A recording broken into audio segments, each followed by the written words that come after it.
Pues muy buenos días eh, para quienes siguen del lado mexicano y me imagino que buenas tardes en España, que es donde nos acompaña la colega, la doctora María Antonia Casanova.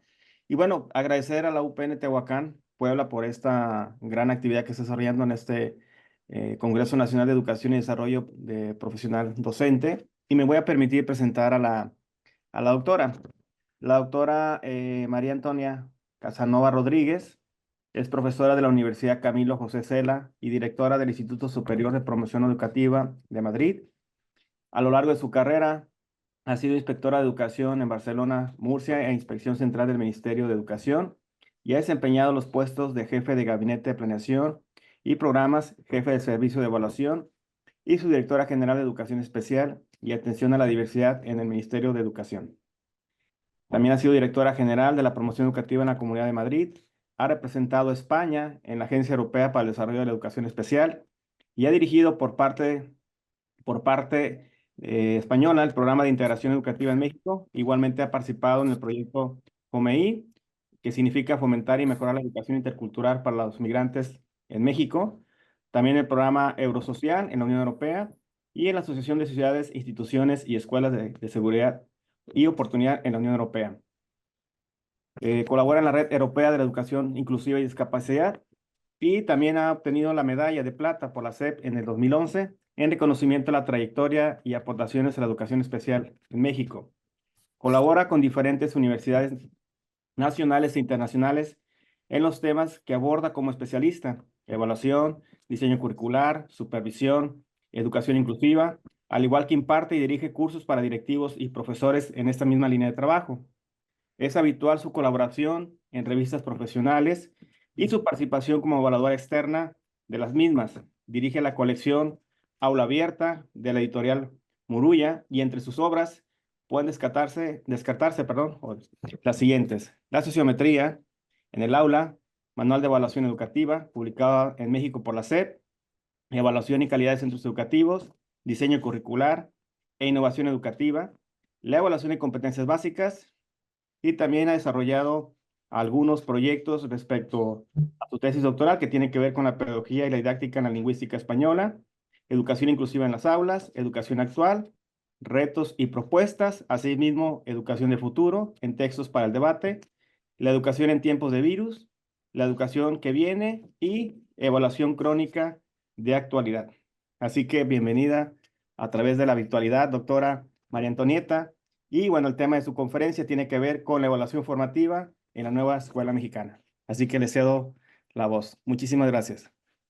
Muchas gracias y buenos días o buenas tardes, según desde donde nos estén viendo. Aquí ya es casi buenas noches, pero como estos medios nos dan posibilidad de acceder desde cualquier parte del mundo, pues puede ser en cualquier momento del día o de la noche. Muchísimas gracias a los organizadores de este importante congreso por darme la oportunidad de participar en él. Y bueno, pues vamos a tratar una temática que yo creo que está siendo fundamental en, en la nueva escuela mexicana por el interés que siempre ha despertado la evaluación. Voy a compartir, voy a estar compartiendo. Vamos a ver si así ya empezamos a... Vamos a ver si Ya lo nos deja observamos. compartir. Sí, bueno, pero vamos a hacerlo con pantalla completa mejor. Así creo que así se ve mejor. Bien, pues les decía que muchísimas gracias por darme la oportunidad de estar con ustedes este rato, hablando de un tema que, bueno, a mí desde siempre me ha resultado de gran interés. Yo creo que la evaluación es, pues es uno de los elementos del currículum que nos resulta como más difícil de asumir o de modificar o de cambiar. Realmente, cuando hablamos de innovar o de mejorar la escuela, de mejorar las prácticas en el aula, casi siempre nos estamos refiriendo y casi siempre ponemos el énfasis en la metodología, en cambiar contenidos, es decir, en tocar casi todos los elementos del currículum, pero la evaluación parece que se queda fuera. Es como si no fuera un elemento curricular integrado totalmente en el quehacer en el quehacer docente y en el aprendizaje de los estudiantes, evidentemente. Entonces, yo creo que ya es hora de que la que no sabemos, porque evidentemente la teoría de la evaluación formativa nos la sabemos desde hace muchos años, pero creo que nos queda un reto muy importante y es que esa teoría la aterricemos en las aulas, porque si no, da igual que haya más o menos reformas, más o menos cambios, más o menos buena intención por parte de legisladores o de algunas instituciones, porque al final, si no se generaliza para todo el alumnado y el profesorado no cambia esa idea, yo diría que esa imagen negativa de la evaluación, no vamos a llegar a aprovechar todas las virtualidades que la evaluación nos ofrece. Bien, para ello, vamos, como síntesis, les dejo aquí un poco de índice de lo que vamos a abordar, aunque no sea con mucha profundidad por cuestiones de tiempo, pero sí para dejar abierto el campo para que ustedes puedan profundizar y para que dispongan de este PowerPoint y luego puedan reflexionar en él más tranquilamente. Vamos a hablar de la evaluación del sistema educativo, de cómo ha llegado, qué modelos de evaluación tenemos. Ahora mismo con la nueva escuela mexicana hay unos ejes articuladores que evidentemente deben condicionar el modelo de evaluación y dentro de estos ejes de articuladores que nos propone la nueva escuela mexicana, pues la evaluación formativa es yo diría que la única que responde a uno de los ejes que es a los dos que vamos a destacar, que son la inclusión y la interculturalidad. Vamos a pasar un poco a la parte práctica en lo que podamos y al informe, a cómo pasamos esa información que hemos obtenido a las familias y a los propios alumnos para que sirva como retroalimentación y para que nos sirva para avanzar.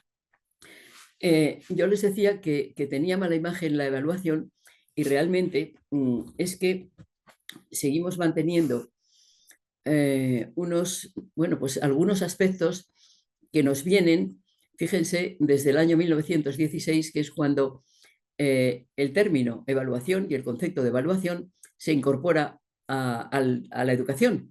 Y es cuando Guy Fayol publica su libro Administración General e Industrial, donde nos dice que para cualquier trabajo hay que planificar, hay que realizar y hay que evaluar. La evaluación se queda ahí al final simplemente con una función de comprobación de resultados, que en una empresa, pues bueno, pues puede servir, pero me parece que ya tampoco, ¿eh? Es decir, las empresas también han cambiado y posiblemente antes que la educación han cambiado ya el concepto. Tyler, en 1942, en su obra sobre diseño curricular, sí la ubica al final de todo el proceso. Nos dice que a la hora de planificar, de hacer una planeación, debemos proponer unos objetivos, unos propósitos, unos contenidos, una metodología y una evaluación. Y Tyler la ubica al final con la finalidad casi exclusiva de comprobar unos resultados. Pero pasados 20 años y evolucionando evidentemente los saberes en todos los órdenes, tenemos a Cronbach que dice, bueno, pero es que si la evaluación solo nos sirve para comprobar, la verdad es que no la estamos aprovechando bien. Esta evaluación y esta comprobación de resultados nos tiene que servir para tomar medidas. Es decir, en función de los resultados, yo debo continuar de una manera o de otra, si han sido positivos, si han sido negativos. Y Scriven en el 67, 4 años después, iba a decir que nos complica un poco más la vida porque dice que además tenemos que evaluar el valor del objeto evaluado. Es decir, tenemos que decir si lo que hemos evaluado está bien o está mal, simplificando. Es decir, ahí tenemos que emitir un juicio de valor. Y claro, ahí interviene el mundo de nuestros contextos, de nuestros valores, del entorno en el que nos desenvolvemos, que es distinto, por supuesto, de unos países a otros, de unas ciudades a otras, pero incluso de unos niños a otros, de un profesorado a otro, de una escuela a otra. Así que ahí estamos intentando cambiar, llegar a un modelo de evaluación que nos sirva un poco más allá de que sea una simple comprobación de resultados, una expresión numérica que nos viene también del ámbito de la empresa, que nos sirve para tomar medidas a medio y largo plazo, sí, pero eh, si tomamos medidas solo a medio y largo plazo, los estudiantes, el alumnado que tenemos ahora, se va a quedar sin beneficiarse de esa evaluación. De eso se trataría. En los informes que se dan sobre evaluación, pues yo diría que son bastante simples y reduccionistas si efectivamente lo hacemos solamente con un número. Entonces vemos que funciones de evaluación se han utilizado para comparar, para comprobar, para clasificar, para seleccionar, que son todas funciones de la evaluación, pero que yo creo que en nuestro campo, evidentemente, tenemos que utilizarla para algo más, que es para mejorar y es para seguir aprendiendo. Esto es una síntesis de lo que estamos diciendo y únicamente les insisto en que si situamos la evaluación al final de un proceso, no permite corregirlo si si es necesario. Es decir, si nos estamos equivocando y no nos enteramos, o si un niño no está aprendiendo y no nos enteramos, va a ser difícil que luego aprenda todo lo que no ha aprendido, más lo que viene nuevo. También tenemos una mala costumbre en evaluación que es destacar lo negativo, sobre todo en evaluación de aprendizajes. Es decir, un chaval puede haber hecho un trabajo excelente y si se equivoca en dos cosas, lo que marcamos, y posiblemente en rojo y bien destacado, es lo que ha hecho mal. Claro, así evidentemente la evaluación va a seguir teniendo mala imagen. No lo duden, porque a mí no me gusta que valoren mi trabajo solo para decirme lo que hago mal. Creo que habría que insistir incluso más en lo que está bien hecho, porque eso estimula, sube la autoestima y anima a seguir haciéndolo y a seguir haciendo mejor.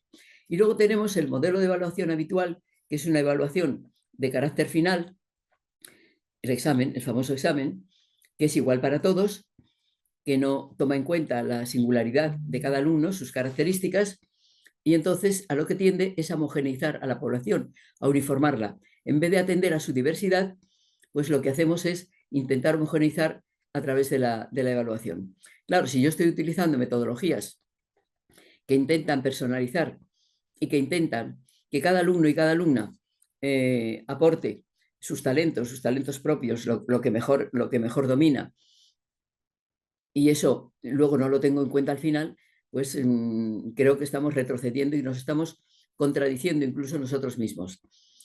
Debemos reconocer una cosa, y es que tenemos poca tradición evaluadora de carácter cualitativo, es decir, que nos hemos acostumbrado al número como si el número lo dijera todo.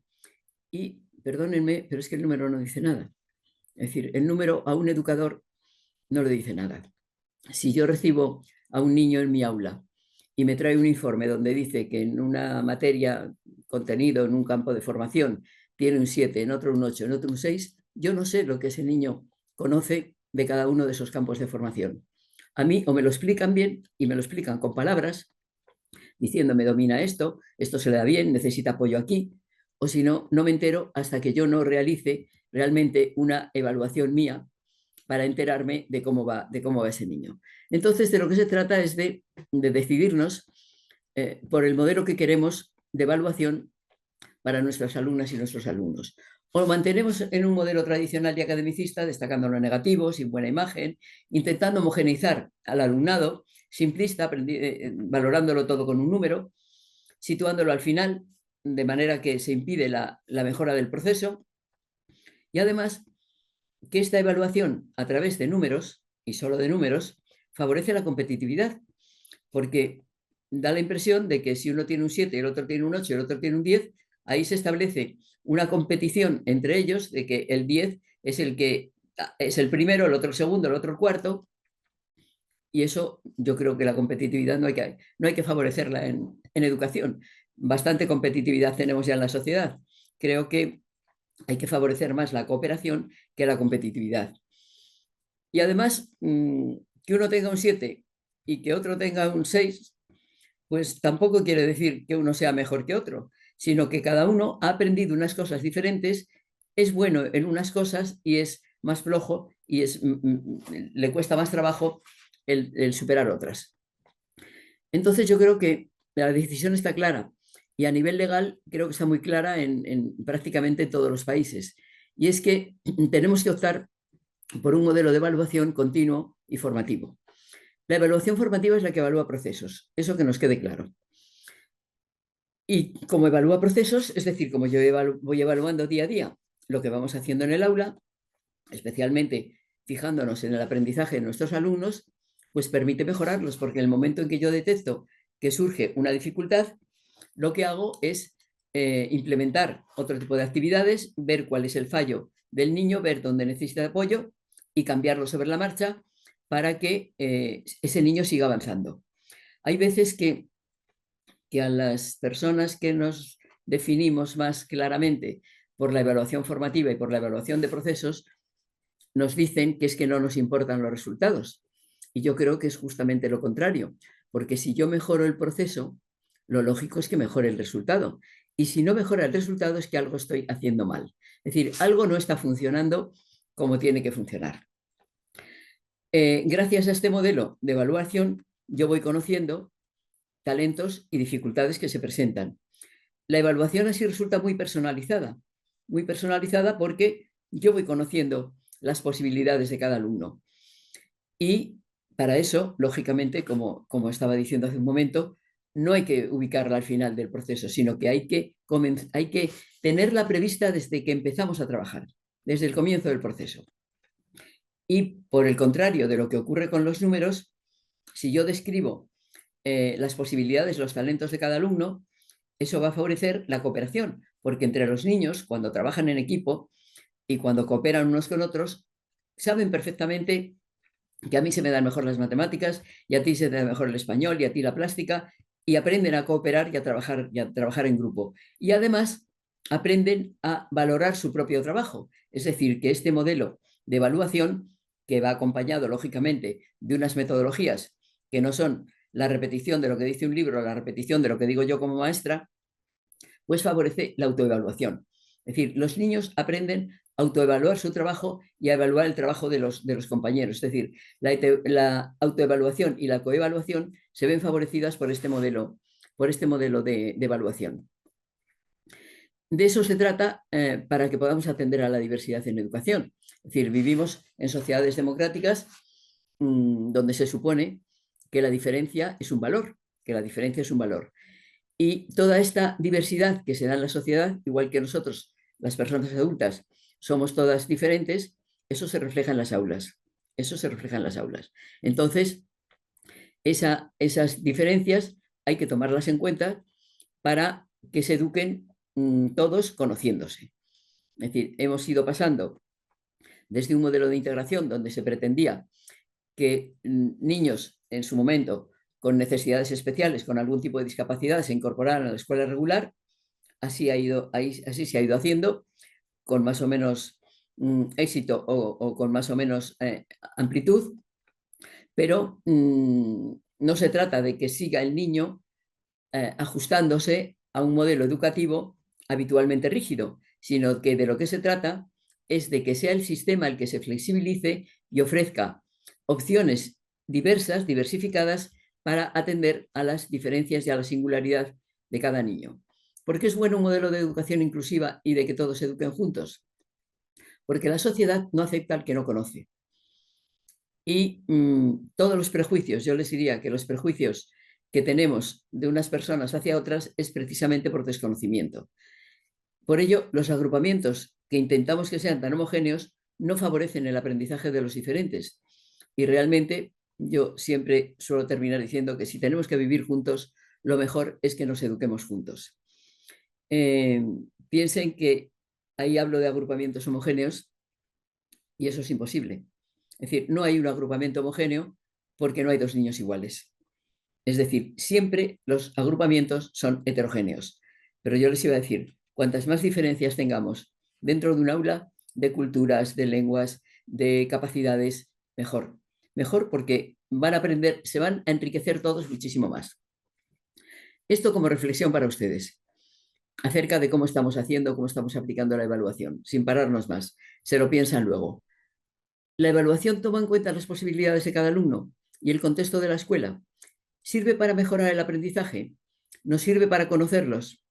¿Resulta útil para mejorar mi modelo de enseñanza? ¿Apoya los proyectos escolares que yo tenga previstos para la institución?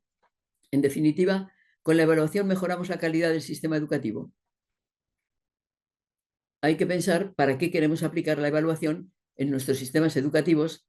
Yo les pongo obligatorios porque les diría que la fase fundamental de la formación es la de las primeras etapas de la vida. Es decir, está dentro de las etapas obligatorias de educación. Y porque ahí es donde sabemos con certeza que tenemos a toda la población escolarizada. Cuando se terminan las etapas obligatorias ya cada uno sigue por un lado y algunos no vuelven a pisar una institución educativa. De ahí nos viene la responsabilidad que tenemos en estas etapas educativas. Entonces, vamos a ver para qué la utilizamos. Vamos a condicionar con la evaluación los procesos de aprendizaje. Solo vamos a comprobar los resultados obtenidos.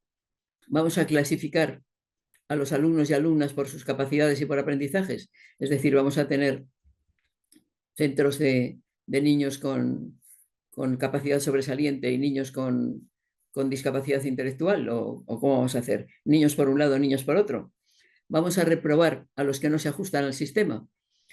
Destacamos a los que mejor, yo podía haber puesto ahí a los que mejor aprenden, pero no, pongo a los que mejor memorizan, porque realmente a mí un examen, de acuerdo con una metodología tradicional, que es que me estudio la lección de un libro, repito lo que dice, aunque no entienda nada, si luego lo pongo correctamente en el examen, puedo sacar un sobresaliente, pero eso no quiere decir que lo haya aprendido. Quiere decir que lo he memorizado y que posiblemente a los 2 días se me ha olvidado. Entonces, con la evaluación que vamos a hacer, marginar de la sociedad a los diferentes.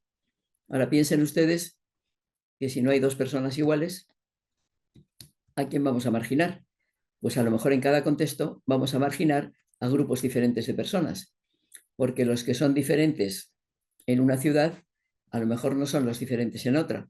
Es decir, es un riesgo enorme, enorme el no aplicar un modelo de evaluación que sea formativo y que sea personalizado. Entonces yo entiendo que la evaluación educativa tiene que aplicarse para conocer al alumnado, para detectar sus fortalezas, para detectar sus dificultades, para que yo pueda ajustar mi forma de enseñar al modo de aprender de los alumnos, para valorar los progresos en función de las posibilidades de cada uno, para estimularlos diciéndoles lo que hacen bien, es decir, valorando los logros que alcancen, para mantener el perfeccionamiento del profesorado en ejercicio. En definitiva, si yo hago todo eso, estoy ajustando, adecuando el sistema que, hombre, pues que cuando sale una legislación, por mucho que se quiera flexibilizar, hay que ponerlo de alguna manera y casi siempre resulta rígido. Pero un maestro o una maestra en su grupo puede adecuar el sistema a las capacidades del alumnado. Y ahí es donde se va a producir esa evaluación formativa, esa atención a la diversidad, en definitiva, cuando se va a hacer realidad esa educación inclusiva que al fin lo que queremos conseguir con una educación inclusiva es contar con una sociedad inclusiva, que es lo que queremos y que yo creo que nos está costando bastante. En definitiva, lo que queremos es conseguir que todas las personas se desarrollen y se incorporen dignamente a la sociedad. En síntesis, a mí la evaluación me tiene que servir para atender a la diversidad del alumnado, para incorporar la equidad al sistema y, en definitiva, para mejorar la calidad. Y si yo uno calidad con equidad, voy a conseguir calidad para todos. Lo que es insostenible, yo les leo a ustedes el texto, con que vean los dibujos, creo que es suficiente. Lo que es insostenible es mantener este modelo de evaluación. Ahí dice, Luis es demasiado vivaracho, Ana es desordenada, Pedro es abúlico, José es un hipodetado, Carlos es un caracterial, Luisa es demasiado tímida, Mercedes es una maleducada. Y si se fijan ustedes en los dos últimos dibujos, en las dos últimas viñetas, dice, solo Juan es normal, firmado la maestra. Claro, solo es normal el que se ajusta a mi idea de lo que tiene que ser una persona. Es decir, a lo que aprende, lo que yo creo que tiene que aprender, y bueno, espero no equivocarme, es decir, no hablo de intenciones sesgadas por parte de esta docente, sino que con su mejor voluntad lo que hace es obligar a que todo el mundo se ajuste a su idea de lo que tiene que aprender ese niño, esa niña, de cómo tiene que ser, de qué valores tiene que adoptar. Y fíjense, les hablo de la fecha, esto es de Frato, de Francesco Tonucci, y fíjense que habla de la evaluación, y esto es del año 1974. Y algo en lo que yo insisto siempre es que en educación tardamos muchísimo en cambiar, tardamos muchísimo en adoptar cualquier innovación. Eh, yo, por ponerles un ejemplo, pues miren, en la Ley General de Educación nuestra en España del año 1970, ya está incorporada la evaluación continua.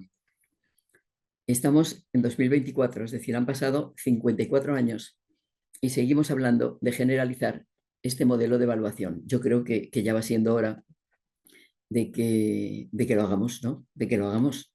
Me parece que es imprescindible y ahí hay que apelar a los docentes más jóvenes, a los que están ustedes ahora mismo frente a grupo, para que den un paso al frente y digan, ya, ala, vamos a dejar los exámenes a un lado, luego hablamos, vamos a dejarlos desde el libro que comentaban, la evaluación educativa que tienen ustedes publicado por la SEP, en el año 98, la edición primera es del 95, yo ya planteaba en un capítulo qué pasaría si desaparecieran los exámenes, cómo evaluaríamos. Bueno, yo creo que, por ejemplo, maestros y maestras que están en preescolar saben muy bien cómo evaluar sin aplicar exámenes, pero parece que a los demás nos cuesta más trabajo aprender eso. Bueno, aquí tienen ustedes tres viñetas, estas de Quino, de Mafalda, que es un libro de cabecera, si ustedes se animan a tomarlo como tal, que nos ilustran muy bien esto que estamos diciendo. Miren, la maestra dice, y el que no haya entendido que levante la mano, y Manolito, el pobre, pues si conocen ustedes los personajes, como siempre, levanta la mano y dice, veamos Manolito, ¿qué es lo que no has entendido? Y dice, desde marzo hasta ahora, nada. ¿Ustedes creen que eso puede pasar en el aula? Es decir, yo diría que no debería poder pasar, pero pasa. Y creo que todos pueden tener ejemplos de que esto pasa. ¿Y por qué pasa? Pues miren, está clarísimo en esta segunda viñeta, porque va Manolito leyéndole la boleta a Mafalda y dice, mal, otra vez la maestra me puso mal. Dice, para eso viene uno todos los días a la escuela, porque si uno viniera de vez en cuando, vaya y pase, pero hacerle esto a un cliente, y tiene razón Manolito, oiga, que tenemos a los niños todos los días en el aula. Y no se ha enterado la maestra de que Manolito no estaba aprendiendo nada. Y luego la maestra encima le pone mal.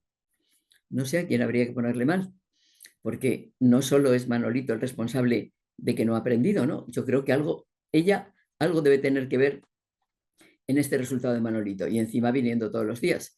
Por si no conocen los personajes de Mafalda, eh, Manolito es hijo de don Manolo que tiene un almacén y él sabe muy bien que eso no se le hace a un cliente. Es decir, a un cliente que va todos los días hay que atenderlo bien y no se le puede dar ese resultado como le hacen a él. Protesta y yo creo que protesta con razón. El último es en relación con los exámenes que dice la maestra, bien, ahora guarden todos sus útiles, menos lápiz, goma de borrar y una hoja en blanco en la que anotarán examen de lectura. Y entonces Mafalda, siempre protesta, claro, dice, perdón, ¿y si apeláramos a la sensatez y dejáramos la cosa para otro día? Digo, para evitar un inútil derramamiento de ceros. Es decir, si examinamos, no puede ser así, no puede ser así. Quiero decir que tenemos algunas prácticas habituales en evaluación que son ya casi rutinas, que las consideramos como, bueno, pues como que es así y que hay que hacerlo así y ni nos planteamos el poder cambiar. Y afortunadamente ya van cambiando muchas escuelas, muchas, y yo espero que, bueno, pues que ahora, si tenemos aquí unos ejes articuladores en la nueva escuela mexicana, ya demos todos un paso al frente y terminemos de generalizar este modelo. Me parece que ya va siendo hora, ¿eh? Creo que ya va siendo hora, sinceramente. Entonces les comentaba antes que tienen ustedes en la nueva escuela mexicana dos ejes articuladores, que son la educación inclusiva y la interculturalidad crítica. Yo creo que la interculturalidad entra ya de lleno en la educación inclusiva. Simplemente con decir educación inclusiva quiere decir que todos los niños, sean cuales sean sus características, su cultura, su lengua, van a estar en la misma escuela. Pero imagino que si destacan ustedes la interculturalidad es porque quieren hacer énfasis. Bueno, pues yo les diría que en la, en la gran maravilla que tienen ustedes en México, que son la cantidad de culturas que conviven y que yo creo que es el único país que tiene tal variedad de culturas y de lenguas. A mí, desde luego, me tienen entusiasmada. Tengo la suerte y he tenido la fortuna de conocer prácticamente todos los estados y es que tienen ustedes una variedad cultural que me imagino que por eso se destaca en la nueva escuela mexicana la interculturalidad, porque es hora de que reconozcan esa riqueza cultural que tienen y que además se integre bien en una misma escuela, es decir, en una educación, en un modelo de educación inclusiva. Bien, la educación inclusiva, mm, sintéticamente, supone que el sistema se flexibiliza para ofrecer opciones diferentes a las características de su alumnado. Pero todos los alumnos, o sea, la pregunta es, ¿quiénes son los alumnos diferentes? Pues todos. Es decir, no asociemos la educación inclusiva con alumnos de otras culturas, por ejemplo, de otras etnias, o con alumnos con discapacidad. No, no. Es que todos los alumnos son diferentes. Entonces, si son diferentes, yo no puedo hacer un sistema para cada niño. Es decir, no puedo estar haciendo una adecuación curricular para 30 niños, 30 adecuaciones curriculares que todos los días. Entonces hay que plantearse que lo imprescindible es que sea el sistema el que se flexibilice para ofrecer diferentes opciones metodológicas fundamentalmente y luego coherentemente con un modelo de evaluación que pueda evaluar eso. Yo les destaco aquí la aplicación de los 3 principios del diseño universal para el aprendizaje, que a lo que se dirigen precisamente es a que se aplique de forma transversal y, y sea, convierta el currículum en accesible para todos. Creo que el DUA, el diseño universal para el aprendizaje, con sus 3 principios, hace bastante más fácil la accesibilidad del currículum. Y por otra parte, la educación intercultural, sintéticamente, sin entrar mucho en esto, que no es el objeto de esta charla que tenemos ahora, simplemente decirles que la interculturalidad lo que promueve es la convivencia entre las diferentes culturas, con respeto a las diferencias de cada una. No, se iba a decir, no la coexistencia entre diferentes culturas, sino la convivencia. Es decir, que se conozcan y que se relacionen, que se busque lo común y que se enriquezcan con lo diferente. Ahí tienen un enlace donde, bueno, en Madrid la verdad es que en la primera década de este siglo, en los primeros años, entre 2000 y 2007, pues llegó muchísima población de otros países con distintas lenguas, distintas culturas, y nos tuvimos que poner a trabajar con gran rapidez en todo lo relacionado con interculturalidad. Y hay muchas publicaciones que las encuentran ustedes. Este libro es una mano, tomo la otra, pero si entran ustedes en ese link, en gestiona3madrid.org, biblioteca virtual, tienen ustedes muchísimas publicaciones que están abiertas y que no me voy a contradecir y a decirles que les van a ir a ustedes automáticamente, no, para nada. Es decir, lo que nos sirve aquí no les va a servir a ustedes automáticamente ahí. En educación no tenemos recetas que sirvan de aplicación automática, pero sí tienen muchas ideas con las que poder trabajar y tomar ideas que ya sabemos que han funcionado, pues nos sirven para adecuarlas a nuestro contexto y para poderlas desarrollar.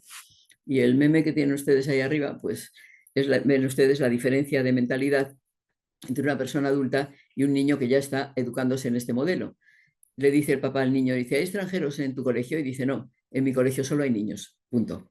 De eso se trata, de que tenemos niños en los colegios y a todos tenemos que educarlos. Y los tenemos que educar juntos para que se conozcan y para que sepan convivir respetándose en una sociedad democrática y con igualdad de oportunidades.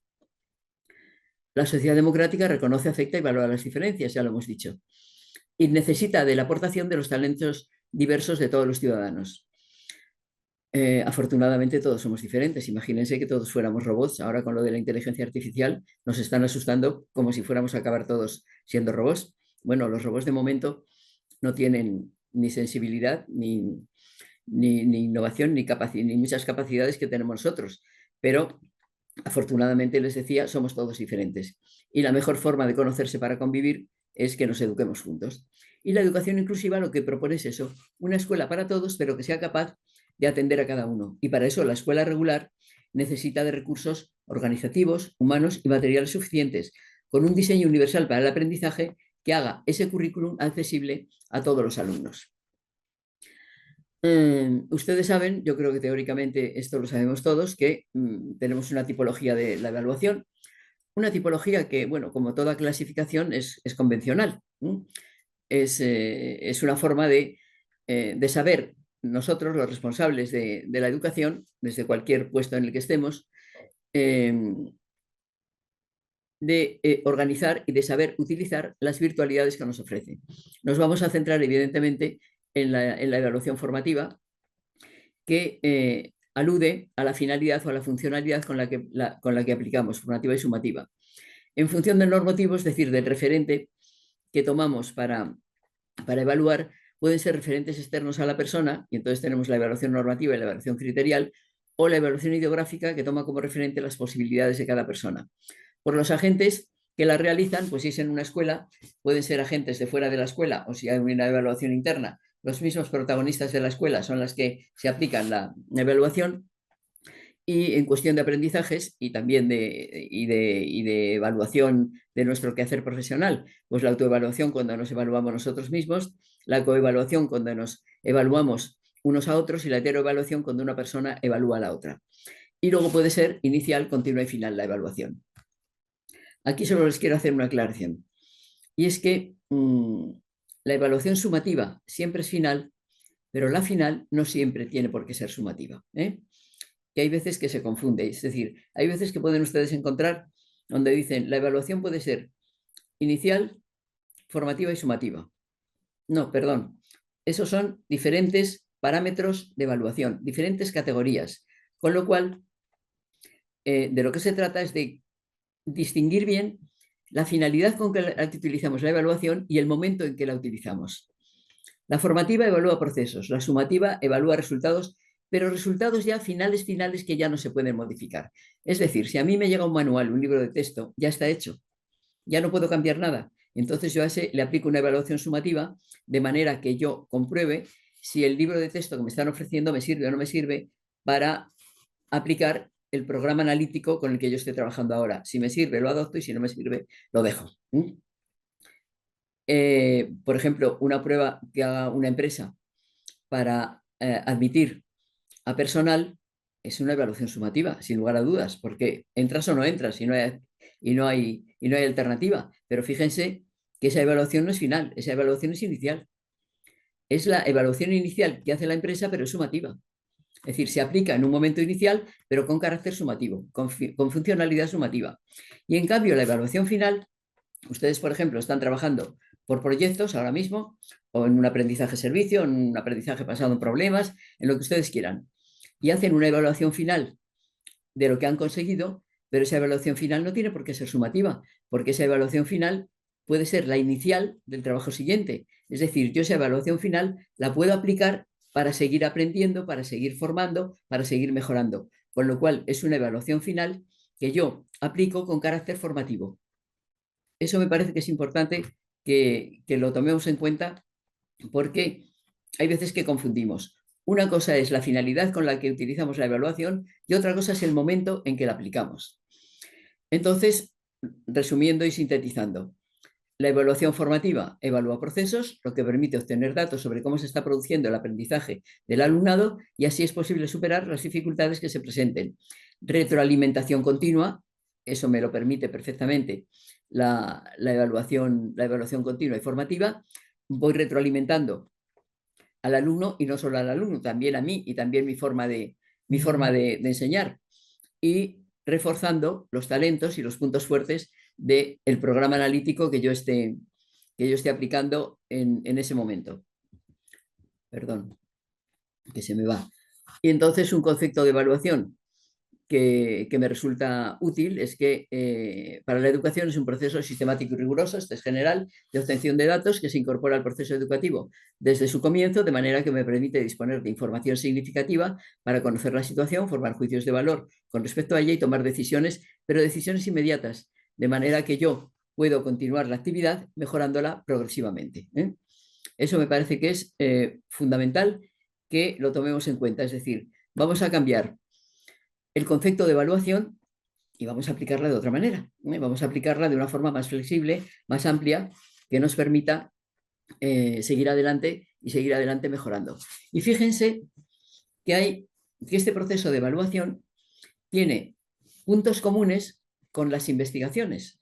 Se lo digo para profesorado de escuelas normales, de Universidad Pedagógica Nacional, que tienen ustedes funciones de investigación, pero estamos tendiendo ahora hacia un modelo de investigación evaluativa, porque hace unos años se pensaba que la investigación, bueno, pues se investiga, se expone cómo está la situación y ya está, pero cada vez se tiende más a que las investigaciones tengan repercusión en la realidad de la escuela.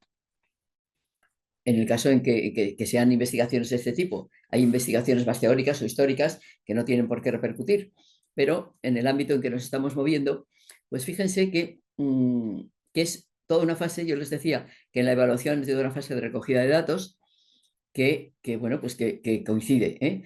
Pero fíjense, en investigación definimos el problema, en evaluación también. En la investigación se plantea una hipótesis, en evaluación no planteamos hipótesis. Hacemos una planeación en la investigación, también en la evaluación tenemos que planificar cómo la vamos a hacer, ejecutamos todo lo que hemos planeado, en evaluación también ejecutamos, en investigación hacemos un informe haciendo la descripción y las conclusiones, nosotros también, pero hay dos fases al final que distinguen la evaluación de la investigación. Y es que en evaluación tenemos que emitir un juicio de valor, es decir, tenemos que valorar el objeto evaluado y tenemos que tomar decisiones. Hay muchas investigaciones que esto no lo tienen planteado, salvo que sea una investigación evaluativa, de manera que se hace todo el proceso de investigación y tras de eso, pues pasamos a tomar decisiones. Entonces sería casi, bueno, pues lo que está bien denominado. Yo creo que la denominación de investigación evaluativa tiene sentido. Pero fíjense que la evaluación sigue unas mismas fases en el comienzo, pero nos obliga al final a valorar lo que hemos evaluado y a decidir, ¿eh?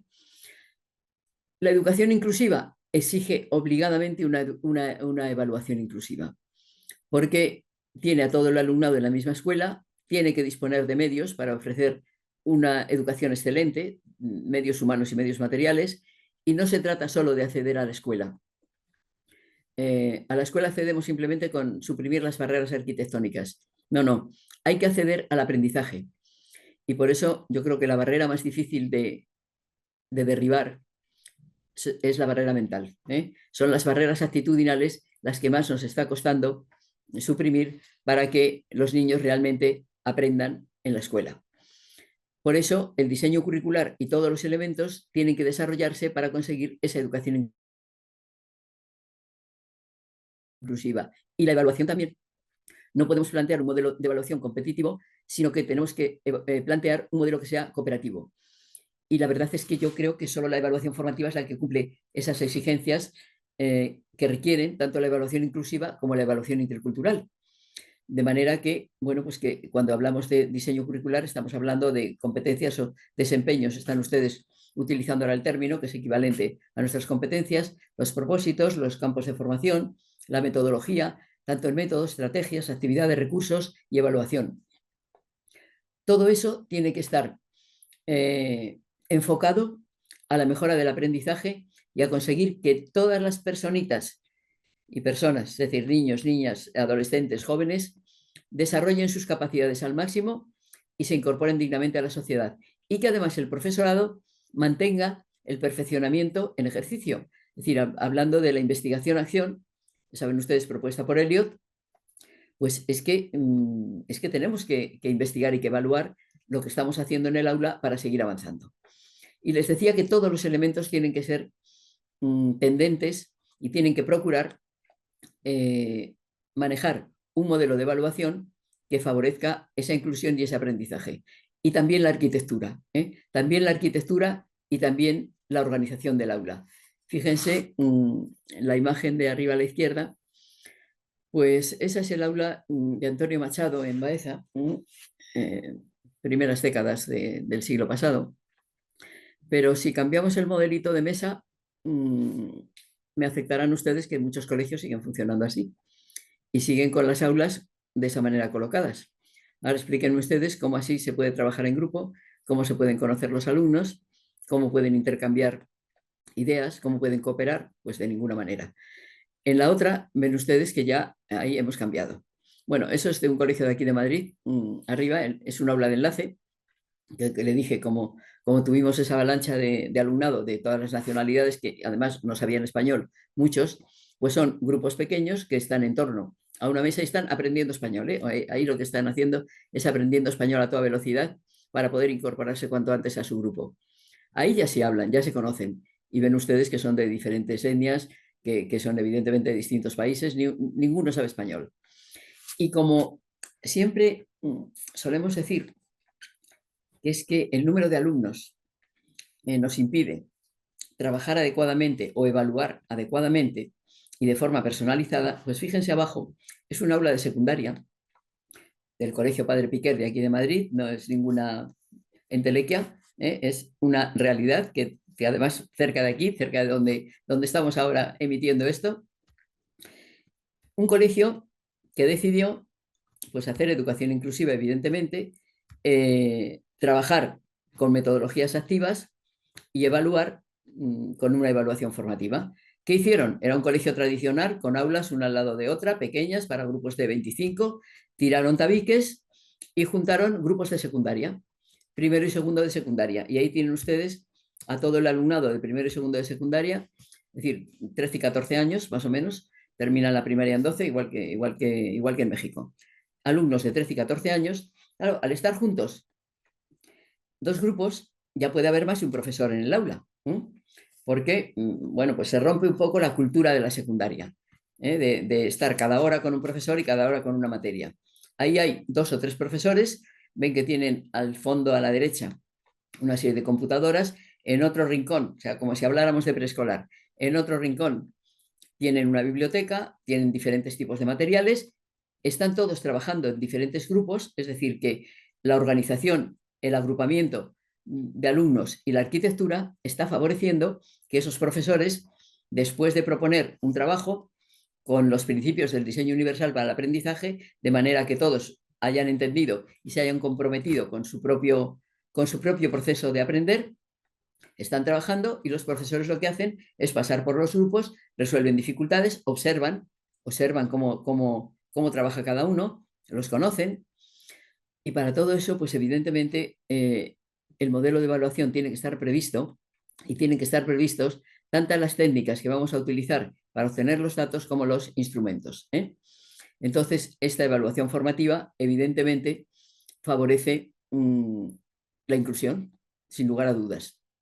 ¿Qué me gustaría a mí de la evaluación? Pues que me confirme lo positivo para estimular el aprendizaje a través del éxito. Olvidémonos de lo negativo. Observémoslo y apoyemos para que se supere. Que nos informe acerca de cómo corregir errores y seguir avanzando. El error es un punto para aprender. No es para castigar, no es para que sea algo punitivo exclusivamente, sino que el error pone de manifiesto una dificultad y esa dificultad hay que superarla. Y me refiero otra vez a las etapas de educación obligatoria. Miren, es que es fundamental que de la educación obligatoria salgan los alumnos habiendo alcanzado esas competencias básicas, esas competencias para la vida, esos desempeños que les sirvan para vivir en sociedad y para desenvolverse tanto a nivel personal como laboral como social. Nos tiene que motivar la evaluación planteándonos metas concretas que se puedan conseguir y hay que considerar y hay que proponer expectativas altas que sean alcanzables para poder seguir avanzando. ¿Y cómo lo hacemos? Pues contestando a esa pregunta que yo les hacía al principio, ¿qué pasa si desaparecen los exámenes? Pues que tenemos muchas formas de conseguir datos mediante técnicas de obtención de datos como son la observación, la encuesta, la entrevista, la sociometría, las grabaciones. Después de que tenemos los datos, es bueno triangularlos, es decir, contrastarlos, o bien porque somos varios profesores los que estamos trabajando con un mismo grupo y podemos contrastar lo que hemos observado cada uno de nosotros o lo que hemos hablado a través de la entrevista con ellos. Se trata de contrastar los datos que recogemos por diferentes vías y solo damos por válidos los datos que coinciden. Ustedes saben que el alumnado unas veces con un profesor se comportan de una manera y con otro de otra. Bueno, hay que ver por qué. Eso es bueno, por eso es bueno esa triangulación, ese contraste, ese diálogo entre el profesorado y entre técnicas, lo que conseguimos por observación y lo conseguimos por entrevista o por grabaciones, eso hay que contrastarlo. Y el análisis de contenido, que sería el análisis de todos los trabajos que se hacen en el aula. Y luego todos esos datos los reflejamos en una serie de registros, que pueden ser el anecdotario, un cuestionario para la encuesta. Bueno, los cuestionarios hay para encuestas cuando se hace evaluación de centros, evaluación de escuelas, que se dirigen a mucha población, y el cuestionario de aprendizaje es el examen, que ya no es anónimo, como suelen ser los otros, y que es un cuestionario de aprendizaje. Una lista de control o una escala de evaluación. Si hablo de sociometría, hablo de sociograma y de psicograma, y si hablo de grabación, hablo de fotografía, de vídeo y de audio. No me voy a detener en todas, pero sí quiero detenerme en, por ejemplo, en la grabación, que me parece que es algo que utilizamos poco y que es muy importante a la hora de evaluar. Porque hay situaciones que no se quedan recogidas y quietas en ningún sitio. Por ejemplo, todo lo relacionado con la comunicación oral, en el momento en que se produce, se termina, pasa. Y yo no puedo volverlo a revisar. Así como un trabajo escrito de un alumno, yo lo puedo leer 5 veces. Cómo se comunica ese niño, cómo ha expuesto un trabajo, cómo han organizado un coloquio, cómo se han comportado en un debate. Eso pasa en un momento determinado y se acabó. Y no lo puedo volver a repetir. Es decir, sí lo puedo volver a repetir si grabo un video, si grabo un audio solamente para escuchar y no para ver, sino solamente para ver, para observar y para atender a cómo se expresa, si correctamente o incorrectamente, deslindándolo de su capacidad de comunicación, pero con un video y con un audio o con una fotografía, yo capto todos estos aspectos de comunicación oral, que es importantísima, porque ahora que están ustedes manejando a Paulo Freire también, el dominio de la palabra es fundamental en una democracia. Si una persona no domina la palabra, la estamos dejando sin poder de participar y casi sin poder tener una interpretación propia del mundo. Así que ojo con grabar y con evaluar y con trabajar sistemáticamente la comunicación oral, que no se hace mucho, que no se hace mucho.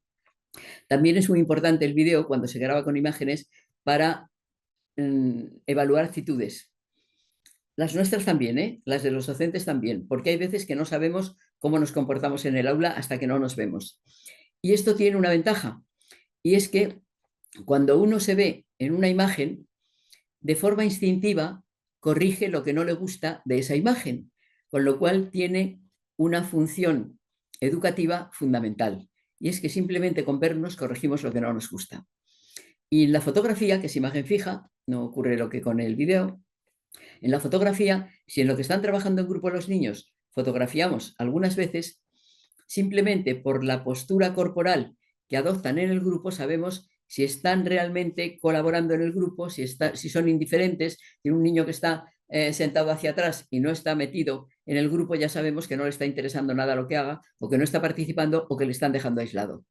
Es decir, que son todas estas cuestiones de imagen también son muy importantes para evaluar, para evaluar determinados aspectos importantísimos del currículum, como es el dominio de la palabra, el dominio adecuado de la palabra, porque vivimos en una democracia, vivimos en una democracia.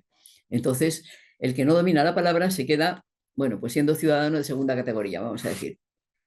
No me paro en esto, el anecdotario lo que hace es anotar conductas que no son habituales, por eso se llama anecdotario, porque es una anécdota.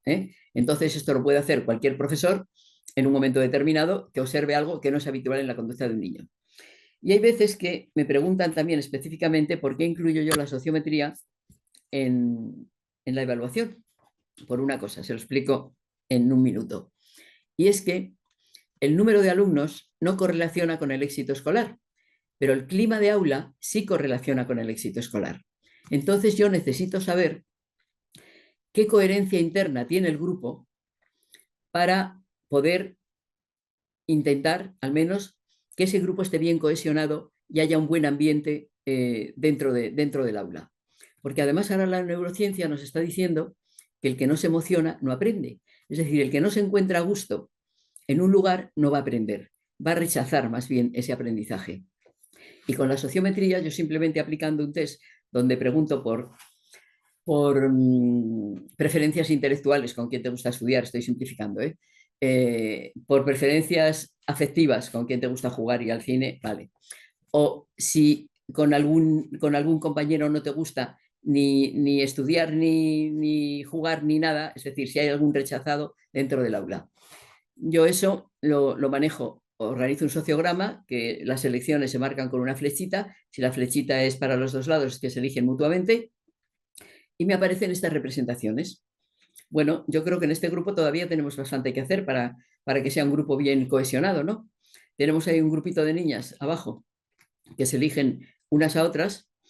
Tenemos dos de dos en dos, ahí hay tres y hay todo un grupo de chavales, niños, que se eligen, pero no se eligen mutuamente, van eligiéndose. No hay ningún líder claro, porque cuando hay un líder claro aparece como una estrella en el centro y todos le eligen a él.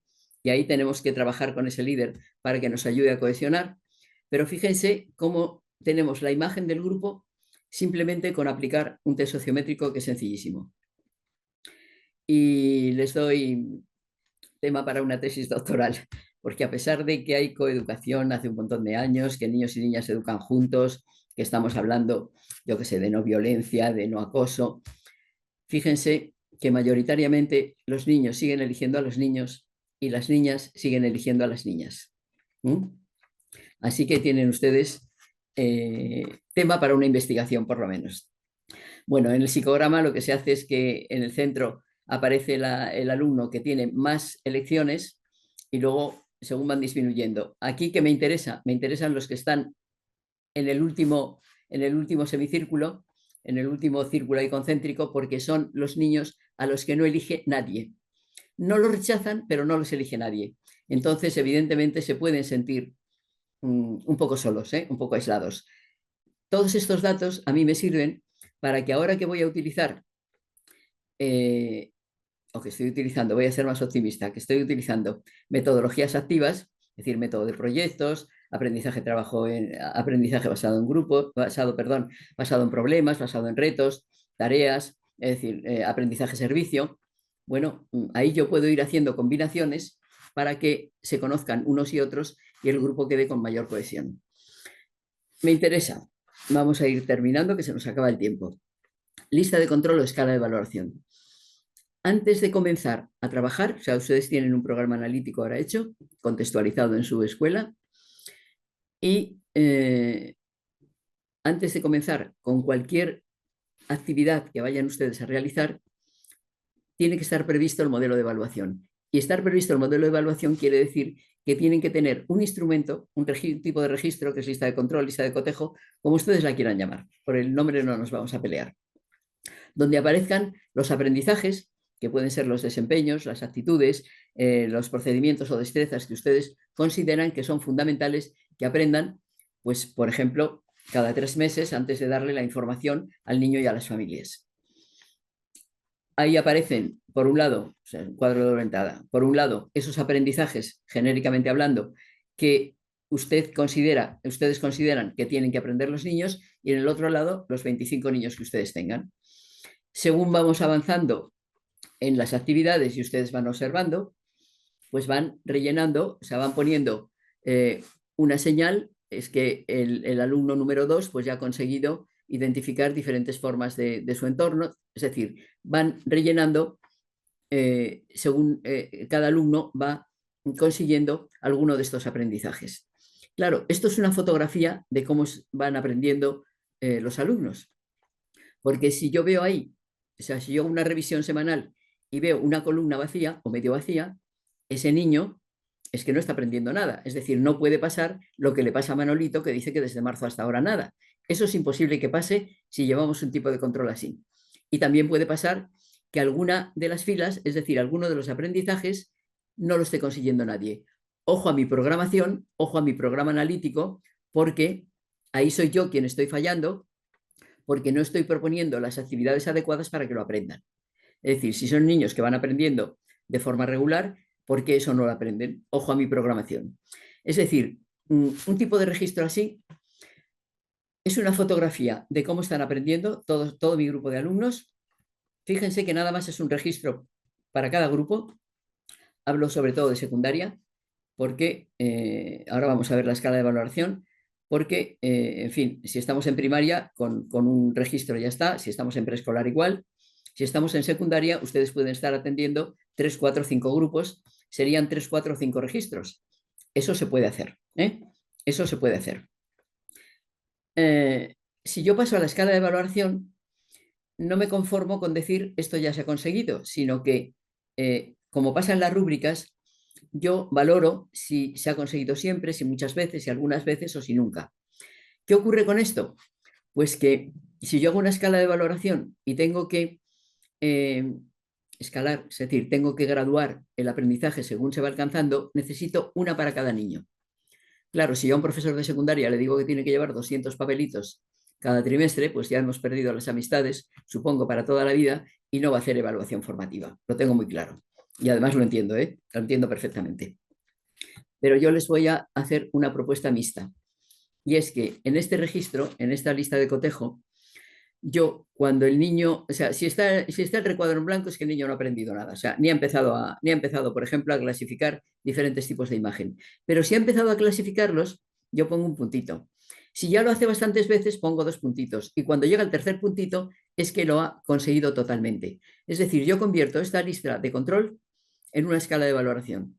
Y me da mucha información, les digo un puntito como les puedo poner 1, 2 y 3, o un puntito de cada color. Es decir, yo he visto se iba a decir listas de control preciosas que tienen muchos profesores por los colores que utilizan y por cómo lo hacen.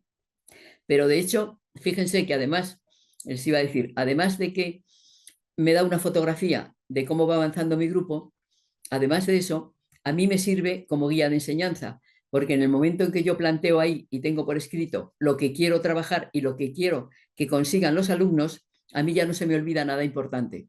Yo simplemente con seguir el índice de indicadores, o sea, conseguir esos indicadores que yo me he planteado, ya sé que no se me va a olvidar nada importante. Es decir, que es una garantía para mí de que estamos trabajando adecuadamente.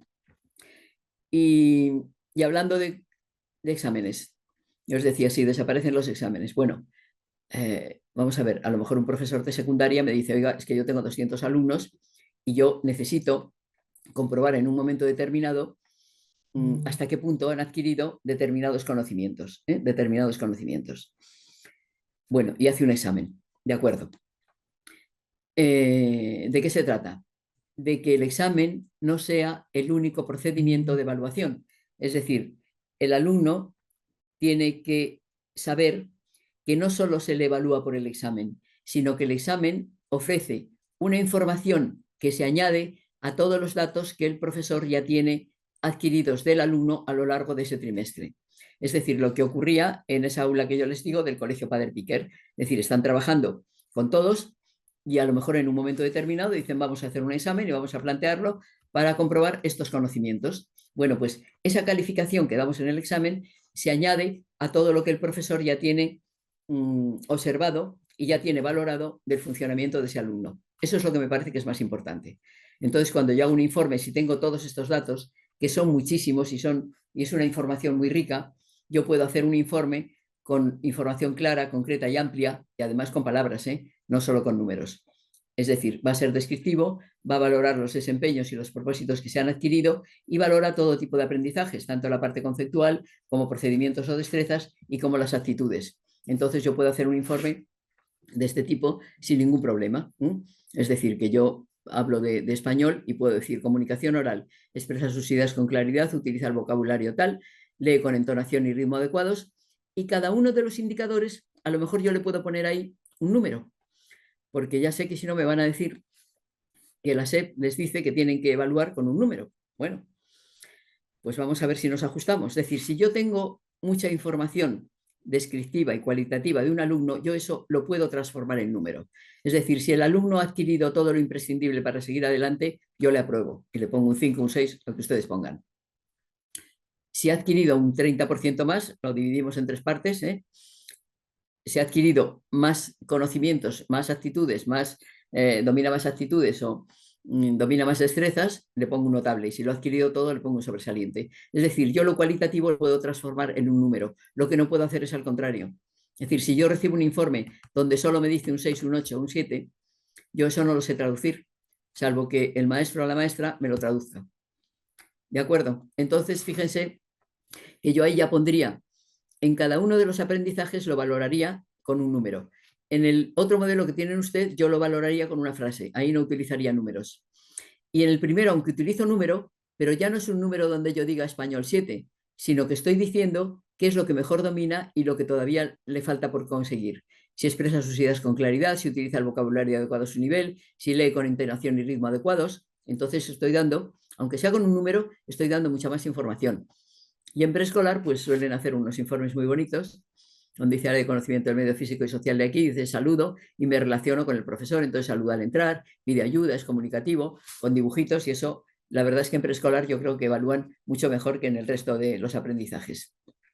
Así que con esto vamos a terminar, porque como dice Walt Disney, que la mejor manera de empezar es dejar de hablar y comenzar a actuar.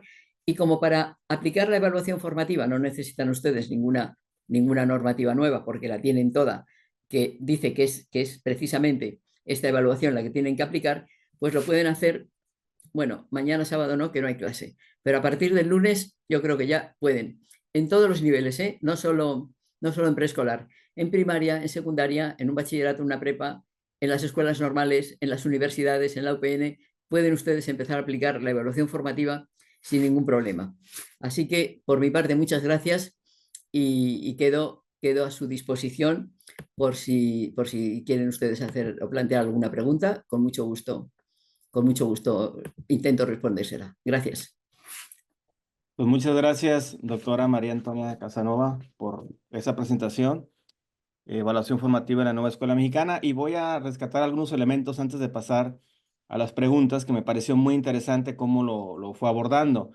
Y comparto la idea de que a partir del contexto sociocultural de los niños y las niñas es como deberíamos estar detonando sus propios procesos educativos. Y también coincido con esta idea de que la interculturalidad crítica, pues no con el hecho de interpretarla y de analizarla ya generamos la inclusión educativa, sino que también hay que partir de la idea que no todos los que viven condiciones de vulnerabilidad o de movilidad social son los únicos que deberíamos de incluirlos, sino es a esta idea que usted maneja, de la gran diversidad que existe en el aula, que es la gran riqueza que nos permite reflexionar a partir de ellos, de sus propios contextos, lo que podemos detonar como procesos formativos que nos van a llevar obviamente a generar la evaluación educativa.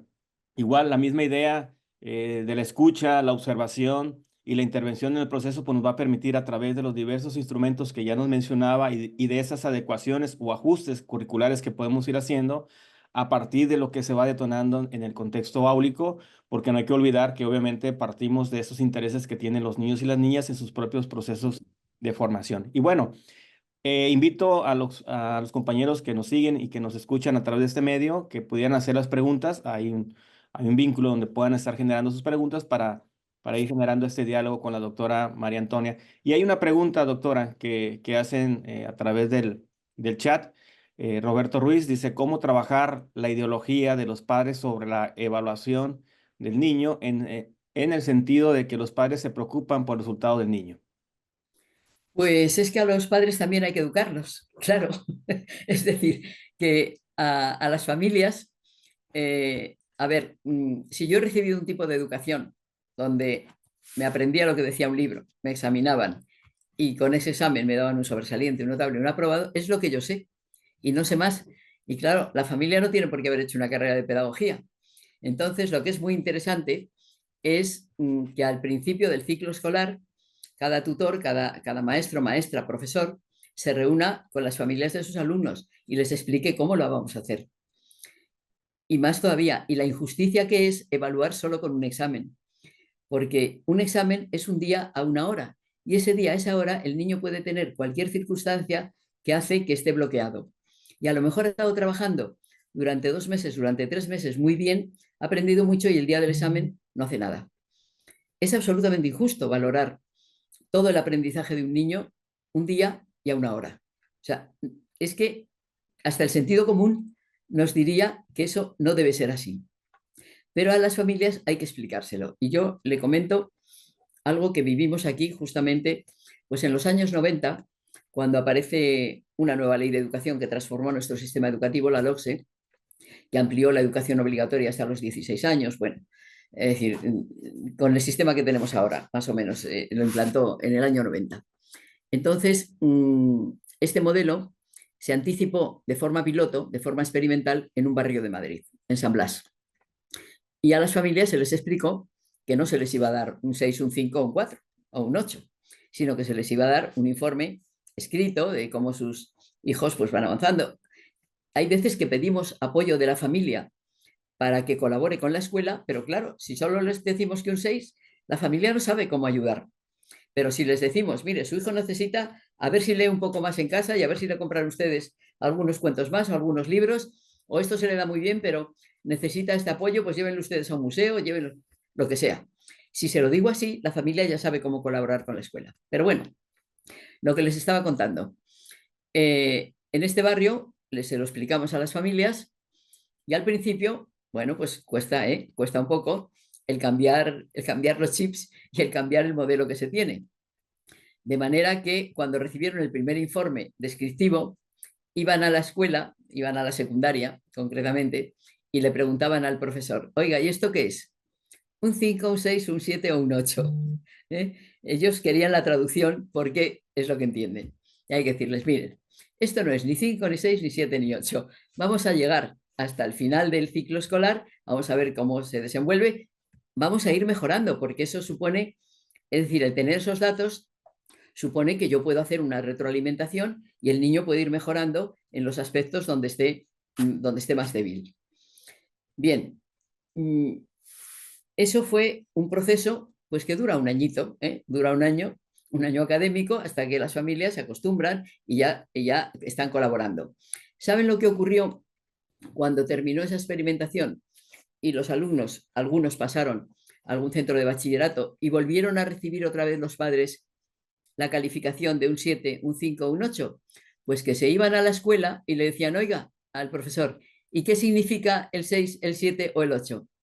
Es decir, que las familias también aprenden. Y cuando están acostumbradas, cuando las hemos acostumbrado a recibir una información más amplia, luego no se conforman con el 7, porque un 7, un 8, aquí es un notable alto, todos contentos. No, no, pero es que si la máxima nota es un 10, yo quiero que mi hijo aprenda todo. Es decir, si yo a mi hijo le llevara al médico y me diera un 5, yo diría, oiga, oiga, que yo en salud quiero un 10 para mi hijo, porque entre el 5 y el 10 faltan muchas cosas, ¿eh? Es decir, en el médico no me conformaría, porque diría, vamos a ver, el 5 es que no me muero porque apruebo. Pero claro, entre no morirme y estar muy bien, hay una diferencia. Es que me he roto un brazo, es que tengo una hepatitis o es que me duele la cabeza. A ver, explíqueme usted qué me pasa. Es decir, en medicina no aceptamos el número, pero en educación sí, no sé por qué. Bueno, sí sé por qué, porque como nos vino de la empresa y en la empresa lo que cuentan son los números, nosotros seguimos automáticamente poniendo números. Pero miren, es que un niño no es un 7.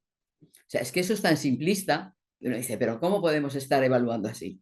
O sea, ¿cómo podemos seguir evaluando así? Ya en el siglo XXI ya casi que vamos a la mitad. Es que no puede ser. Es que hay que aprovechar la nueva escuela mexicana para dar un paso al frente y decir, venga, ya vamos a evaluar formativamente en la universidad, en las escuelas normales, en la prepa, en la secundaria, en primaria y en preescolar ya lo hacen, espero. En preescolar se ha hecho siempre, afortunadamente. Yo creo que en preescolar evalúan muy bien. Así que hay que explicárselo a la familia. No es que hagan una carrera de pedagogía, pero que sí entiendan que es mucho más razonable evaluar cualitativamente que solo con un número. Que su hijo no es un 8 ni es un 5, que es algo más, ¿no? Que es algo más, creo yo. Pues muy interesante esta respuesta a partir de la pregunta. Y sí, efectivamente, ¿no? Cómo volteamos la mirada y no estar pensando en el resultado, sino en el proceso de estos En el niños. proceso, Exactamente. si Que, no conocen ustedes el poema Ítaca de Cavafis, pues esa es la filosofía de vida. Es decir, hay que pedir que el camino sea largo hasta que se llegue a Ítaca para enriquecernos en el camino. Y luego cuando llegue a Ítaca, dice, pues es que cuando se llega a la meta, ¿luego qué? Pues o nos proponemos otro camino, se nos ha acabado la vida, ¿no? Y lo que dice Cavafis al final es que Ítaca, aunque la encuentres pobre, Ítaca no te engañó, porque te ha ayudado a recorrer todo ese camino en el que te has enriquecido. Y has visitado a sabios, y has visitado islas, y es bueno, pues lo que es Ítaca y lo que es todo el camino de Ulises, ¿no? Es decir, todo un recorrido en el que uno se enriquece. Es una filosofía de vida que también sirve para la evaluación. Y además lo tienen ustedes, como mi libro lo editó la SEP, ahí tienen ustedes el poema Ítaca, que es de evaluación, pero también tiene poesía. O sea que yo creo que es interesante. el mezclar poesía con evaluación. Está muy bien. Sí, porque finalmente los procesos son creativos, ¿no? Y hay que hacer creativo finalmente el camino y todas las áreas Exacto. van a ir recorriendo para que también se vaya enriqueciendo, no solamente del cometido del contenido, sino lo que implica alrededor, hablando obviamente del contexto, lo que le va a ir fortaleciendo en su propia formación. Muy interesante. Hay otra pregunta que quiero compartírsela, dice Diana Martínez, ¿cómo cambiar la idea de la evaluación como un examen de competencia? Pues yo creo que con estos procedimientos yo lo que estoy evaluando son los desempeños de los niños, porque en definitiva una competencia, un desempeño es un conocimiento aplicado a algo.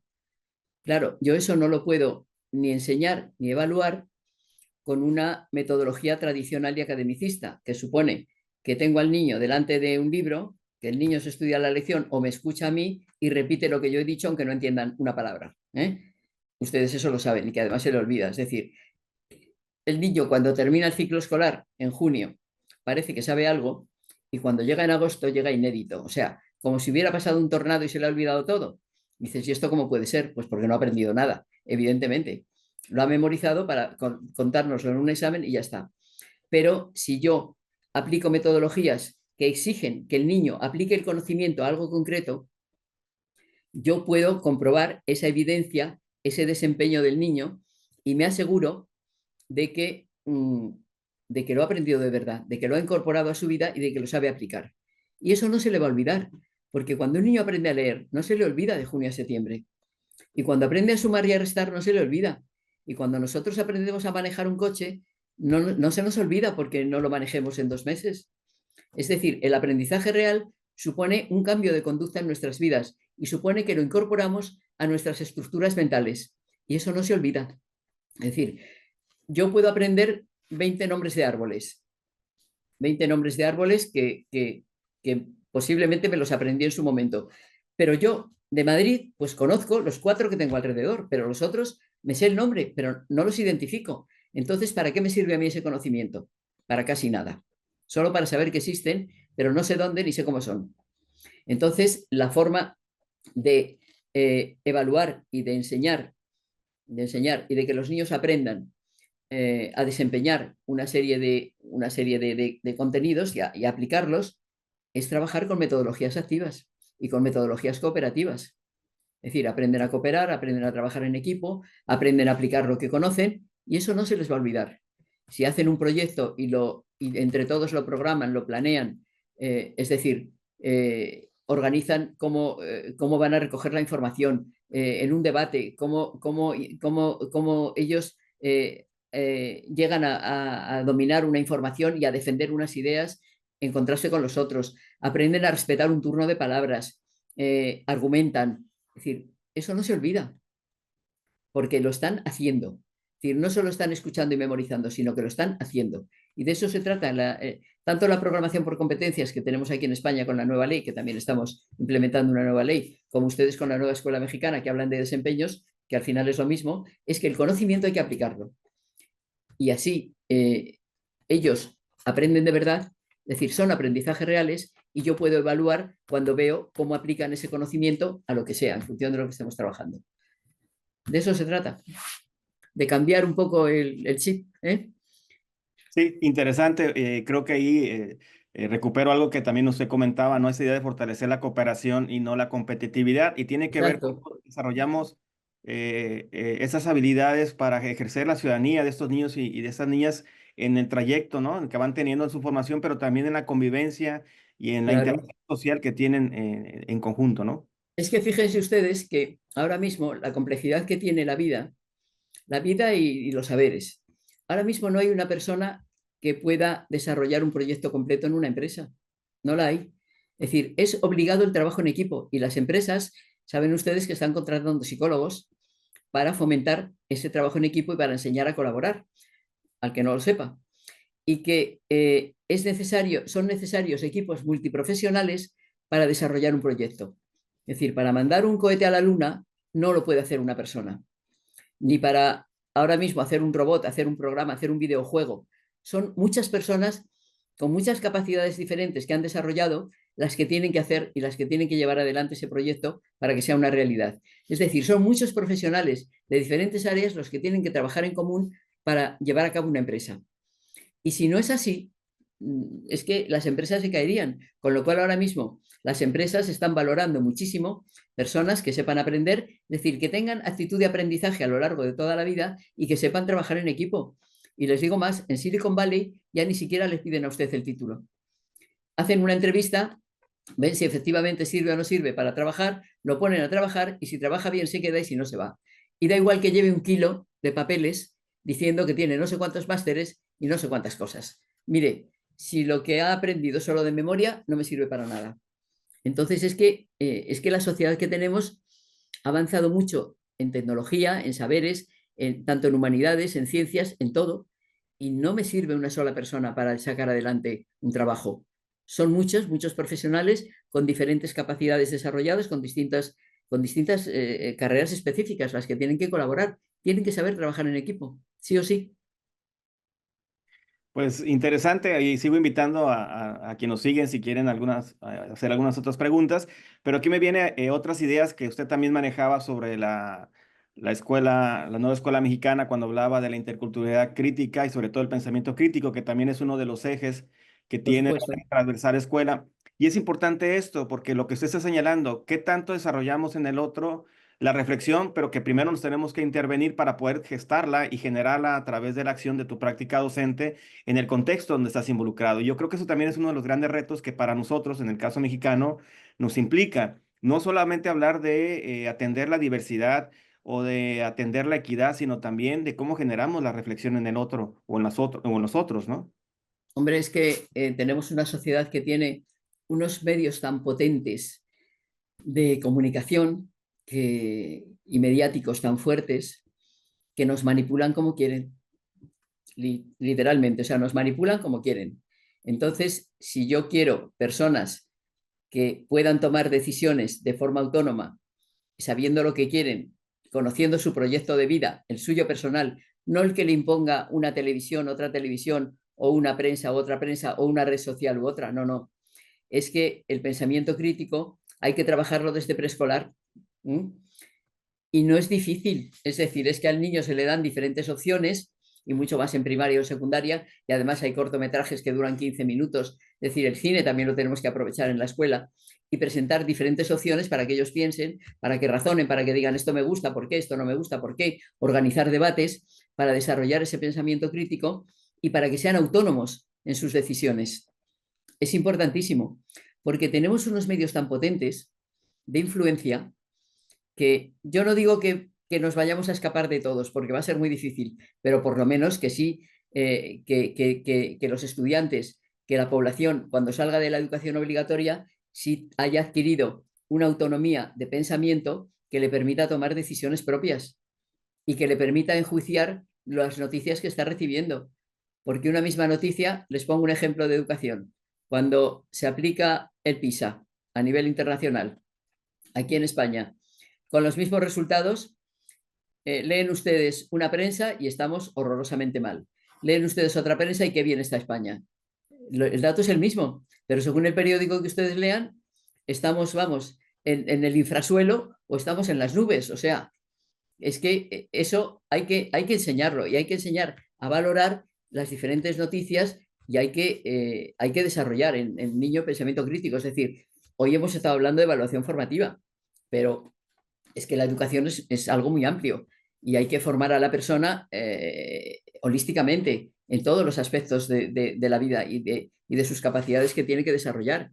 No solo es importante las matemáticas y el español, que cuando eso además lo hemos comprobado muy bien en tiempos de pandemia, que ya se nos ha olvidado, pero cuando nos encerraron a todos en casa y nos quedamos aquí encerrados, que se nos cerró el mundo, ¿qué hacíamos? ¿A qué nos dedicamos? ¿A hacer ecuaciones de segundo grado y a hacer operaciones matemáticas? ¿O leíamos, veíamos teatro, tocábamos música, escuchábamos música, veíamos tele, teatro, cine, ¿no?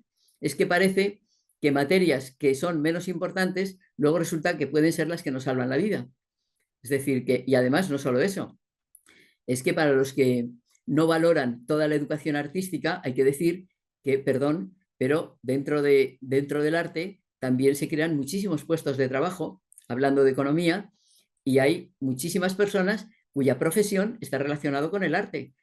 Todo lo relacionado con el cine, con el teatro, conciertos, óperas, es decir, todo lo que ustedes quieran, pintura, escultura. Oiga, es que es la profesión de mucha gente. Y para los que no es nuestra profesión, disfrutamos muchísimo si tenemos capacidad de apreciar la belleza. Eso hay que educarlo en la persona. Y ya se nos ha olvidado lo de la pandemia, pero es que si no hubiera sido por la música, por la lectura, por el teatro, por el cine, ¿qué hubiéramos hecho? Pues oiga, yo respeto que a los talentos matemáticos se hayan dedicado a hacer muchas ecuaciones de segundo grado y muchas operaciones matemáticas, pero el resto no hacíamos eso, hacíamos otras cosas, la mayoría hacíamos otras cosas y gracias a eso hemos sobrevivido. Así que hay que equilibrar, ¿eh? Hay que equilibrar el currículum. Sí, sí, interesante, Y efectivamente. además que, ojo, ahora la neurociencia Ujú. nos dice que hay ciertas actividades que activan el hemisferio derecho, otras que activan el hemisferio izquierdo, pero es que la música activa todo el cerebro globalmente, todo el cerebro. Y hay partes del cerebro que cuando los niños aprenden, no solo música, sino a interpretar con un instrumento, hay alguna parte del cerebro que crece hasta un 25% más de los que no tenemos esa capacidad.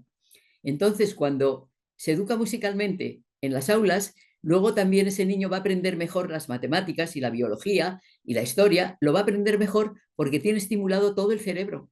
Y eso lo tienen que saber los legisladores cuando hacen un currículum, que la música no es de segunda categoría, ojo, que es de primerísima categoría si queremos que sigan aprendiendo todo lo demás.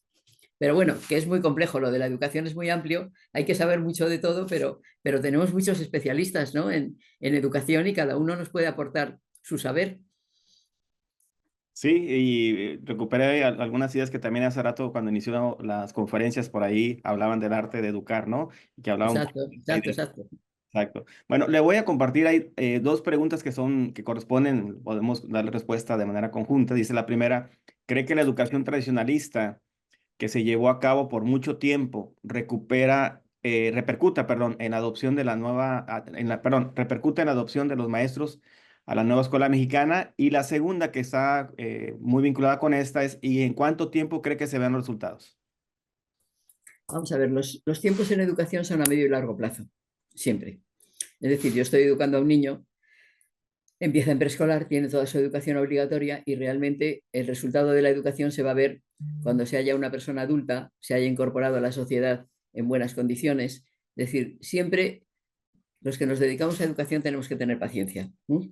Porque el resultado no se ve para mañana. De hoy para mañana sí vamos a ver si efectivamente los niños se desenvuelven bien, han adquirido esos desempeños que queremos enseñarles, eso sí se puede ver. El resultado a largo plazo, pues es que no solo depende además de nosotros como educadores, es que hay una familia, es que hay una sociedad, es que hay contextos sociales más o menos vulnerables, es que son muchas las influencias que puede tener un niño. Y es verdad que la escuela y la educación compensa muchas dificultades y mucha vulnerabilidad de la que pueden tener en el exterior, sin lugar a dudas, ¿eh? Yo creo que la educación es lo que más compensa en la vida de un niño para que pueda desarrollarse y pueda superar situaciones de vulnerabilidad, pero los resultados se ven a medio y largo plazo, sin lugar a dudas. Eh, y bueno, es que la educación tradicional pues ha servido, y yo no digo que haya sido negativa, no, no, es que vamos a ver, un modelo de educación que nace en el siglo XVIII, en el siglo XIX, en unas circunstancias determinadas, era la que correspondía a ese tiempo. Pero es que en determinados momentos una persona podía dominar todos los saberes que tenía la humanidad, pero ahora eso es imposible. Entonces es que hay que ir también modificando el enfoque de la educación en función de cómo evoluciona la sociedad. No podemos quedarnos en un modelo decimonónico que sirvió en ese momento y que sí, que sirvió muy bien, pero que ahora mismo el problema que tenemos, por ejemplo, no es de falta de información, sino que el problema que tenemos es el exceso de información, lo que se ha venido a llamar infoxicación. Entonces, yo no tengo problema en que si yo ahora voy a Tehuacán, conocer Tehuacán, le doy a la tecla aquí en mi computadora, pongo Tehuacán y me entero de todo lo que pasa en Tehuacán, de lo que tengo que visitar o en Tijuana, para hablar de usted. Que usted, por ahí he visto que está por Tijuana, ¿vale? Yo voy a México, le doy a la computadora y me entero de todo lo que me tengo que enterar para saber a dónde voy. Pero hay un exceso de información que ahora un niño le da la tecla, no sabemos qué información va a adquirir, o si ustedes saben que yo pongo ahora mismo evaluación formativa y me dice 2 millones de entradas en 30 segundos. Vale, ¿y qué hago yo con 2 millones de entradas? Es decir, a lo mejor la escuela no se tiene que dedicar tanto a almacenar conocimientos en la cabeza de los niños cuanto a enseñarlos a discernir, hablando de ese pensamiento crítico que hablábamos antes. Habrá que enseñarlos a discernir de esa información que me llega, cuál es la que me vale, cuál es la válida, cuál es la real, que no pueden ser fake news, que no pueden ser bulos, que no pueden ser falsedades, sino me tiene que enseñar la escuela a discernir qué es lo que vale de qué es lo que no vale y qué es lo que se ajusta también más a mi proyecto de vida y a mi contexto que lo que no se ajusta. Es decir, que está todo relacionado. Entonces, en un momento, una escuela tradicional sirve, vamos, lo que estamos llamando tradicional y academicista, ojo, que tampoco hay que desechar los libros, que tampoco hay que desechar una clase magistral. Es decir, que tiene que ser un mixto de todo lo bueno que tenemos y para eso hay que evaluar y ver qué es lo que funciona. Pues en muchos casos hace falta una clase magistral, no pasa nada, si eso es bueno. Y además hay veces que nos gusta escuchar a un profesor, nos encanta, igual que vamos a una conferencia, oiga, y me gusta escuchar a alguien, y ya está, y voy por eso, porque me gusta y porque aprendo. Entonces se trata de utilizar todo lo bueno que tiene cada modelo, pero que no sea un falso aprendizaje memorístico, sino que efectivamente eso que aprendo a mí me sirva para mi vida personal, profesional, social, y que yo lo pueda aplicar.